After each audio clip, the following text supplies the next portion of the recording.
qabu na ummata beekumsa qabu ummata naamusa qabu naamusaa guddanne dalagaa guddanne kanaaf namu bakka jirtan kan gaafachuu qabdan wanti obboota jahan kana biyya keenya irratti ta'e maqaa keenya raawwatame badii salphii laafii hari rabbii jaa warri kaleessaa bari yoo hatan illee garitti geessan qaban namni akkami sabban haala isaa irraa hiikee hatee dubaa ittiin galatan kanaaf dubbii bubbuliisinee mari'achuu deemnaa jechuudha ji'oota lamaan sadan afaan kana keessatti bubbuliisinee waliin mari'anne lakkii wanni isin jettan kun sirrii miti biyya akka gaarii bulchuu jirra yoo jedhan gadi haa bayanii isin duratti waliin haasa'uudhaaf ragaadhaaf qophii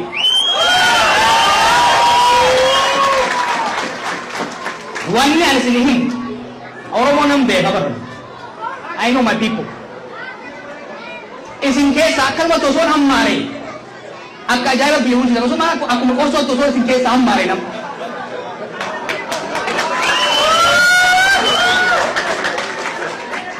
kanaaf qophaa'aa ammaaf dhimma lallabne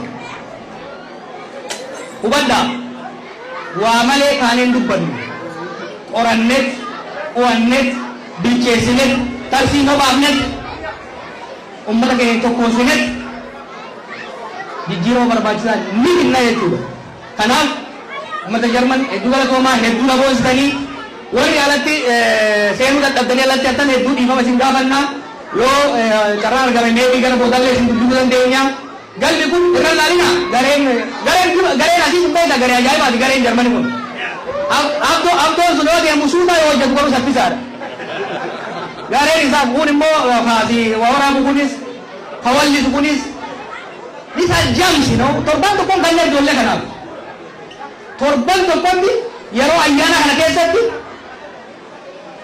galma kana fuudhanii akka waan sargii anaaf inni ta'etti galma sargii akka waan sargii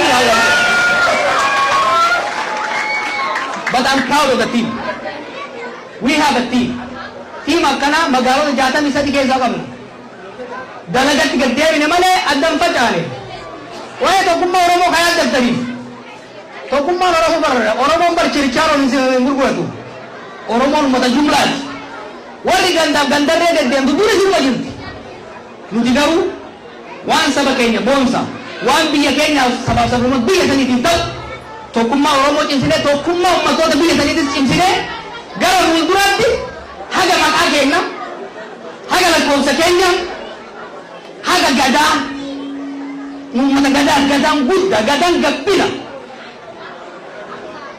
ummata Oromootirraa waan Oromoorraa eegamu waan Oromoon waan sabaaf sablammii biyya keenyaatti ummanni addunyaa Oromoorraa eegatu qabatamaan agarsiisuudhaaf deenya deeggarsa nu gootaniif waamina nu isinii goonee dhuftaniif hedduu galatoomaa mee yeroo tokko tiim Jarmanii farqanaadaa fi baay'een isin jaaladhaa gara fuulduraatti jabaannaa walitti deebinee galma kanarra wayyaa irratti bal'inaan mari'annaa nagaan naa bulaa. Gaafiin duraa warri mootummaa yoo nyaata noo fayyadamtanii sheeka tokko nama ture yoo waan naacha nyaanni halaali waraani jennaan yoo nyaatu baate halaali jenni. Kanaafi wal nyaachuu bira osoo hin dhayine furmaata fiduun barbaachisaadha. Wal nyaachuun nan dhufnaani ani nyaatu fi nyaatamuuf illee qophiidha. Qabsoo gadi bayanii maali sirbaa gabbaanii morman galfatanii jiran. Kanaaf dhugaa qabna nama nyaachuudhaan deemu na nyaachuudhaan deemnaan garuu fira nyaachuu waa immoo leechuudha.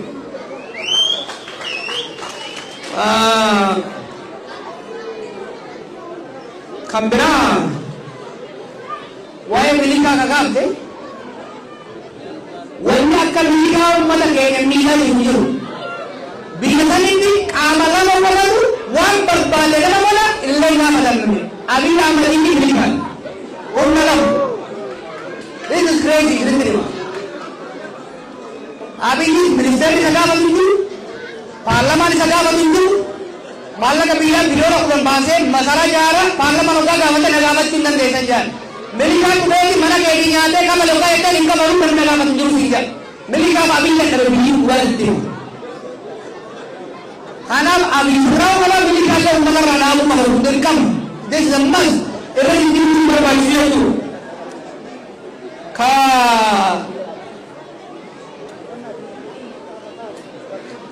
Abang yang kamsan gamesuan ni kali, one kamsan case dah berdekat tu dosa ada case, yang ni pele nagar, bukan ada, rempa ada, rempa lagi ni, sagal kerana sendiri lain tu ada, orang orang mus, lu sagal ni sagal kerana sendiri kiraku. Gafal dua isaan angkol tu tahu nanti kumpulan ni ayatan ni ayatan angkor pun tahu. Wah yang tak kita nak rapi tu orang boleh haulu dari santan ada seri awalnya monjen. Gali yang tadi tak gal amal lama jalan pasti pandai. Anak ko mami kami itu sambil lagi nasi dia orang mau wangi segala tu tambah. Ini anggalbe abso akan dirilis. Yero akan sendiri dan nabe nyusai akan dirilis itu berbadan. Gawo, maybe wargalaman durasan, maybe mudan dolan kapan itu. Tari mungkin tinggal jari. Me amal orang le senani, je musal le senani, alu orang cuma ni.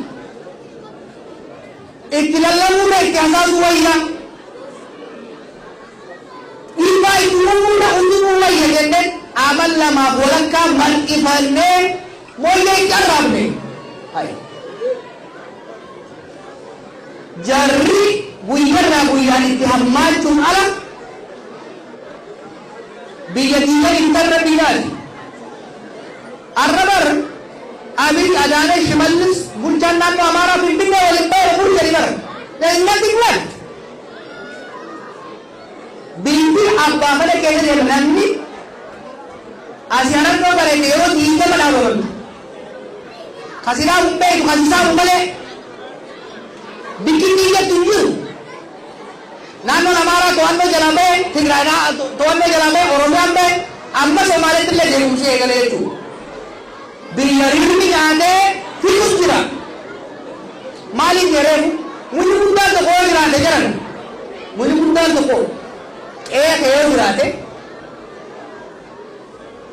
rirmi nyacun jera, kaisan orang pun jera, cara apa kerja? Kau ini bukan kemana kita ada kursi sudah lalu. Saya ala sudah anggap mah, kufir gitu teman-teman.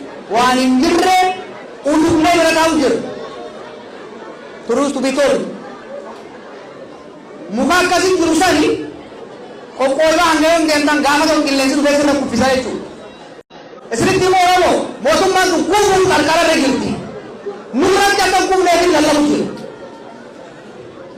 Nuka batte, biaya tu abdas kabatte, maka oramo kabatte kumse, zaman oramo maka sarungkan dari di bawah oramo binjan. Maka oramo budani kufani, maka angke jalan mata kande binati. Maka orang kan abso arsa mekan, orang faidang kab, orang buang kab, tu kaja usan. Arsa ke orang mekata mikir, umat aja ke dia punya bos ini amak ada sujuran. Nampi orang boleh jarang hoga guan isa ballesa isani, lamina isani, darriya isani, kani isani jadi kalau benci. We are embarrassed on their behalf. Karena apa? Bagaimana? Hamma tu koyang terkam. Ubni aja jani per ramur aja sudah murel letem. Amma garundi sundi Allah suarni. Karena boga maka kenyan dan jawa kandang jenesan. Mali ini we deserve better. Oromo deserves better. They are unfit. Ethiopia Oromo they are unfit. Ready. Gaung sa kamani awat billahi intaan gad deemaa jiran akka hidda mukaa namni bara hoggaangoo qabate muuxannoon qabu nama hoggaangoo qabate dongora hojjeta yeroo wayyaa deema hundarri gad deema abataa gadaa hanga boolla taakkuu beekan kan usee isa deemu deema kana jechuun wanni dhiibu jiru warra qabsoo irratti miilame rakkoon ijoollee amma warra jirtu hamaan jibba qabsoolaa qaban jibba keessattuu maqaa adda bilisummaa Oromoo jedhu jibbi isaan qaban dhufa keessa jira. One of the most damaging thing namni qabsoo keessa ture kaasaa fedhe itti maxxanee faarse ka isaan salphisanii ari'an malee nama tokko meenaa hima maqaan ta'u warra nu biraa gale hooggantoota adda bilisummaa Oromoo ka isaan jalan maxxifatee isaanii goree nu lolaa ture amma bar salphisaniiti kararra gataa jira jechuudha. Ati kana namni beeyne ka Dazarii fi Jaajaa fi Daaroo Billigaaf Daaroo Abboonumatti madaa'e ka achitti amma rakkataa jiru jedhe gaafa gallee propoozaala dhiyeessinee turre kana fandiin qabsaa'ota miidhamanii maatii isaanii deebisanii ijaaruudhaaf tumsuudhaaf barbaachisu Oromiyaan qabeenya guddaa qabdi. Wanni tokkichi isaanii tokkichi ijoollee bilbilinaa amma hattu nama kuma tokko miidhama kuma tokko gargaaruu danda'a jechuudha. Isaan garuu miidharra miidhoo maaliif qabsoo keessa waan hin turiniif nama qabsoo keessa ture jibba hama keessaa qaban gargaaruu qofaa miti.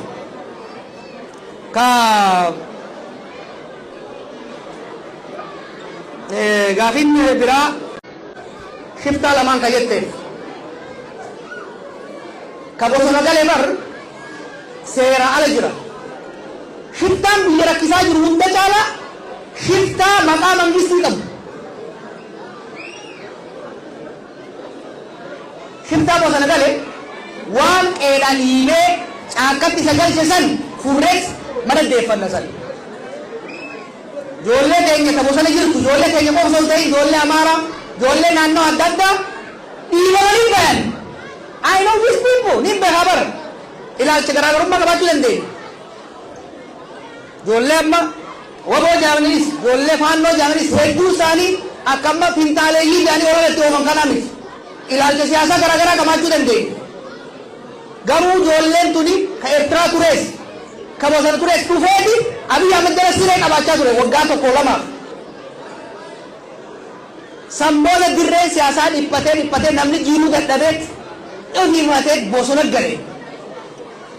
Shiftaa caakkaa jiru san waan caakkatti waan bosonatti isa galchisan furree qeetti deebinaa jechuudha. Siyaasaan biyyattii dirree irratti akka furamtu. Siyaasaan biyyattii afaan qawweetirra gara afaan warra siyaasaatti akka deebitu goona. Shiftaa mootummaarra jiru yoo sirraa'u baannan akkuma warra isa uumee sanitti lafaan geenya. There is no way around it. Aangoo mootummaa qabatanii masaraa mootummaa keessa ta'anii qawwee mootummaa kan qabeenya ummataatiin bitame qabatanii shiftaa ta'anii guyyaa halkan nama saamaa oolu itti dhiifamuu qabu jechuudha. Dhagaa har'a qawwee waggaa qabata aangoon waan nama gootu beekaa. Onnee hin jirre nama akkaniiti.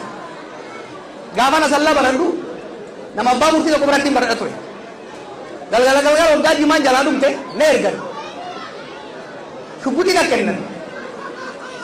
Shubbutii waggaa qabate dukkana kana keessa onneen wanni fedhee dhufe laala akka ajaa'iba kanatti hin deemu. Gaafa isiin na bira hin jirre manaa kan ba'uu ofii sodaadha. Gaafa tokko osoo akkasii deemu kitaaba keessatti gartanii waraabessi bakka kanaa dhufee agarree dhaga'e aanaa fi qawwee fi talaa sallama caasee jechuudha. Dhagaa warri aangoo warra qawwee qabatee maal jedhu kuni warra isaan duraatirraa barachuu danda'uu qaba. Qawween hanga feetee yoo jiraatte ummata oliiti. Ummata oliiti. Jaarraan baagataa dur maal jedhu ummanni keenya kun tokko ta'ee ol ba'ee gaara Inxooxxoo irraa gaffincaannan mootii Haile Sillaasee kana daaraa godhaa jira. Eerroon kanuma gootee bakka tokko taatee tutti fincaattee wayyaanee daaraa goote waan biraatti miti. Har'as taanan madaalli kamiyyuu sirni wayyaanee gara kana caala jabinaan paartii cimaa qaba, seekuritii cimaa qaba, diinagdee cimaa qaba, siyaasa cimaa qaba.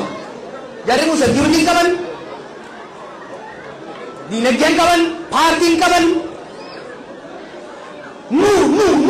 Nu Oromootu asiin isaan ga'e. Nuti sireerra isaan ga'e, nu siree isaan jalan qabaa ture jechuudha. Yoo sirraa ulaata waan biraan goonu gadi no wali ran buwe ha dimma federalism dimma filando hurundi etanu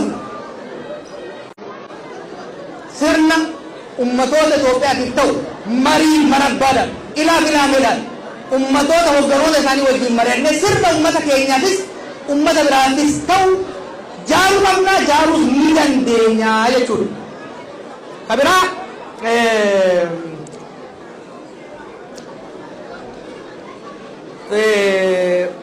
wanni cimaan Oromoon fudhachuu qabu yeroo amma jiru kana keessatti tokko maqaa isaatiin Itoophiyaa fi ummata Itoophiyaa irratti isa qofa irratti lamatu namaa jirra bardhiiroo mootummaan kun gama lamaan nu jeeqaa jirti. Gama tokkoon nu saaman nu jeesan nu hidhan ummata kana. Gama biraan maqaa keenyaan ummata biraa miidhan ummanni biraa mootummaa Oromoodhaatitu namni nu jira jaa ni jibbamna jechuudha. Oromoo foobiyaan hangaan duraa irra dachaa meeqan guddattee jirti.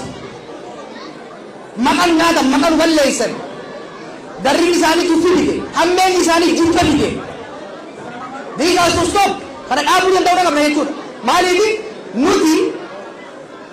nuti biyya nu hundaaf taatu jaaruu barbaadna. Waa'ee Oromoo fi Itoophiyaa waliin ga'u Oromoon Itoophiyaa jibbee hin fincille miidhaa Itoophiyaan fiddu jibbee fincille dhaggeeffadhaa. Nuyi Itoophiyaa jibbineen fincille kaleessaas nuyi Amaara jibbineen fincille Tigree jibbineen fincille Oromoon kan fincille miidhaa maqaa Itoophiyaatiin irra ga'u ifirraa cabsuudhaaf. Har'ammoo dirqamni Oromoo akeekni Oromoo haa ta'uu qabu Itoophiyaan nullee miti nama biraallee hin miine nu qofaa miti nama biraallee hin miine jaaruma har'a Itoophiyaan kalee nu miidhaa turte sun harka nama keenyaatiin nullee miidhuu jirti sababni kaanillee miidhuu jirti jechuudha. Gama lamaan kasaaraa keessa jirra miidhaa gam lamaa keessa jirra jechuudha. Gama tokkoon Itoophiyaa qabatanii nu miidhuu jira ijoolleen nu keessa bayan gama kaaniin maqaa keenyaan immoo mootummaa Itoophiyaa qabatanii sabaaf sablammii miidhaa jiran kun hariiroo nu sabaaf sablammii wajjin qabnu baay'ee miidhaa jira jechuudha. Kanaaf walitti ni araarama Itoophiyaa fi Oromoon wanni wal lolchiise sirna abbaa irree dhufaa dabra aangoo qabatee maqaa saba tokkootiin uummatoota nyaatu jechuudha. An marsaa dabaree sirriitti meera ejjannoon biyya wanni Oromoo ta'u wanni sabaaf sablammii biyya saniitiif ta'u biyya faffacaasanii deemuu miti.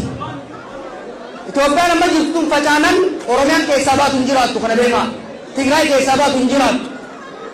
Faffacaatii okkotee lafa buutanii beektanii okkotee lafa buute taate san keessatti Oromoon hin buufatu namni fuula kijiban dhaga'inaa. Riyaalitiin jiru maali? Biyyi Itoophiyaa tun sirraa'uu qabdi. Sirraa'uu ni dandeessi. Oromoo akka taatutti, Tigree akka taatutti, Guraagee akka taatutti, Amaara akka taatutti, Soomalee akka taatutti haqa walii eeganii, dhugaa walii eeganii, waliin mari'atanii, negoosheet godhanii, baargeen godhanii sirna mootummaa Itoophiyaadhaa kan wal qixxummaan, bilisummaan, wal kabajni keessa jiru jaaruun ni danda'ama jechuudha.